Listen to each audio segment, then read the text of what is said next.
Hey, namaste, I'm Kay, this is Ecstatic Self. So today I want to talk a little bit about the things that we fear, our shadow sides, some might call them. Our shadow sides are the parts of ourselves that are true for us, but we're either afraid of them, or we want to deny them, or we want to believe that they're not really there, or we might even not even know that they're really there. So this shadow side could take the form of something you're really afraid of. So let's say you and your friends go out one evening, they want to take you to a drag show, you reluctantly go along, and while you see the person on stage performing, you find yourself getting really angry or really upset or emotional for some odd reason. Maybe you're afraid of them. That can be an indicator that there's some shadow work for you to do around that area.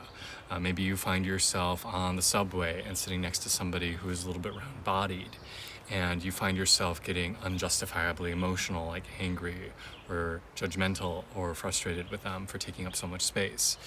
That might be something reflecting back within you about your own discomfort with your own body. The shadow side are the parts of ourselves that we don't want to acknowledge that are there, the parts that we have not integrated into our wholeness. And sometimes we're very keenly aware that they're there and we don't want to access it. Like sometimes people have sexual fantasies that they know are there but they don't want to dive into. Sometimes shadow sides are stuff that we're really unconscious of, that we don't know that it exists.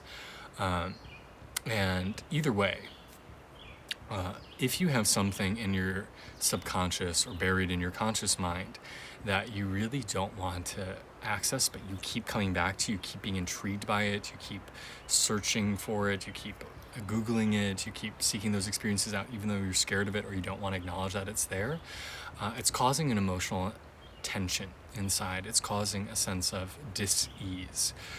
Because so long as parts of our psyche are segregated, we are not going to be living in wholeness. So for today's video, one of the things I really want to encourage you to do is to dive in those things that scare you or titillate you or fascinate you. Maybe they're things that you don't want to be true about yourself, but you still keep thinking about them. There is value in diving into that and seeing what's there for you. So for example, just to share a little bit of shadow work that I recently went through a couple years ago.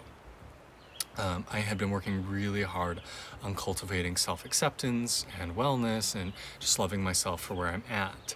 But there was a big part of me that felt really enamored with kind of like bro bodybuilding culture and getting big.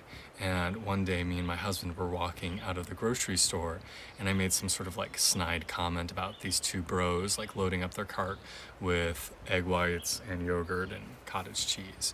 And my husband said to me, he's like, you know that you're making fun of them because part of you resonates with them, because part of you wishes you could be like them.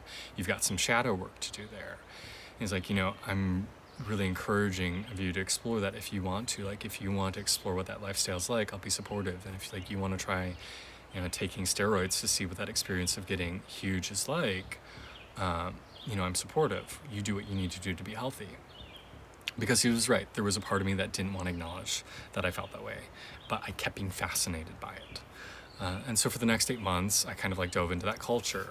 I started eating 6 meals a day, working out all the time. I didn't try steroids, but I tried some things of questionable legality. And I put on like 35 pounds over 8 months. And it was really exciting and thrilling. But that's ultimately not where I live, right? Like I 100% of my energy and focus can't go there. From that experience, I had to learn integration. I had to learn to say, okay, so the bulk of me is in this place of just love yourself, self-acceptance, everybody is beautiful, but there's this shadow part of me, or this part that I don't want to acknowledge, that is also about like, get big, bro. And so one of my goals since then has been, how do I integrate both? How can I both love myself where I am and also start to explore what does it look like to maybe start, you know, lifting again or putting on some weight? And that has actually been very recent for me, trying to explore both of those things together. So I'm definitely not in a place of wholeness or wellness on this topic, but it's something that I'm exploring.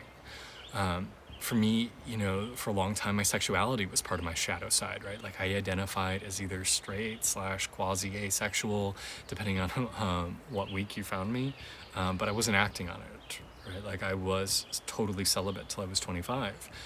because I didn't want to open the door. I didn't want to know what was in my psychic basement.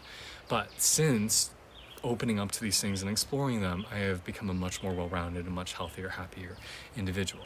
So that's what I really want to encourage everybody to do, is to start to peek open the doors to your attics, to your basements, to your closets, and see what's inside. See, why does it fascinate you? Why do you keep coming back to it?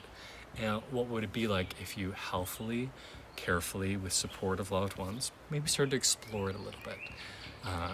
There's nothing inherently right or wrong, I personally believe. And with anything in life, it's about doing things with integrity, openness, compassion, and love, and finding what it speaks to you. So see if you can start to explore your shadow a little bit. To help us with that, I'm going to just offer a quick meditation. Take a deep breath and remind yourself that whatever you're feeling today, you are whole, you're beautiful. Remind yourself that there is nothing that could make you unworthy of love, unworthy of affection. Every aspect of you is whole and beautiful and powerful.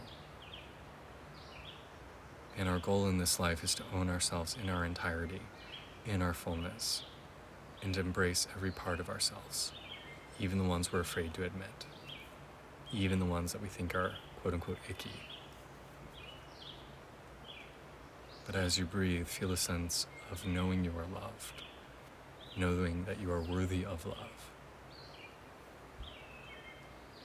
and trust that no matter what happens, you're going to be okay.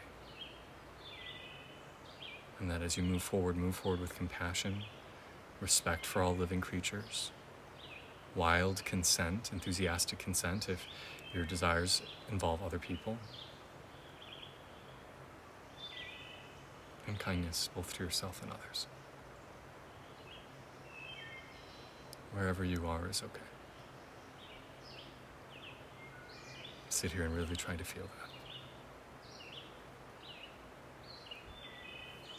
that. Namaste.